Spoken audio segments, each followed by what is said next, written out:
సినీ నటుడు Hindupur MLA Nandamuri Balayya car ప్రమాదం నుంచి త్రుటిలో తప్పించుకున్నారనే విషయం మీకు తెలిసిందే. అయితే యాక్సిడెంట్ అయిన మాట వాస్తవమే కానీ తనకు ఏమీ అవ్వలేదని నందమూరి బాలయ్య తెలిపారు. నేనే స్వయంగా కారు డ్రైవ్ చేస్తున్నాను. లారీని ఓవర్టేక్ చేయడానికి ప్రయత్నిస్తుండగా గేదెలు అడ్డు వచ్చిన సమయంలో నా కారు ప్రమాదం జరిగిందని వార్తలు వచ్చాయి. నిజానికి నేను కారు డ్రైవ్ చేస్తున్న సమయంలో టోల్ గేట్ వద్ద అభిమానులు నా కారును ఆపేసి భారీ మాలతో నన్ను సత్కరించారు.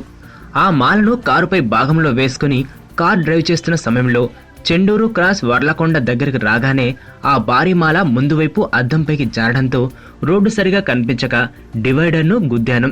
కారు టైర్లు బ్లాస్ట్ అవ్వడం మినహా నష్టమేమీ జరగలేదని తెలిపారు.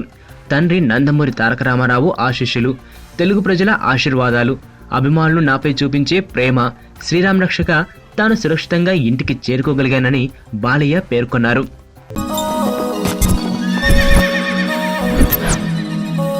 మనకి ఎవడన్నా సాయం చేస్తే మన వాళ్ళ లైఫ్తో వ్యవసాయం చేస్తాం.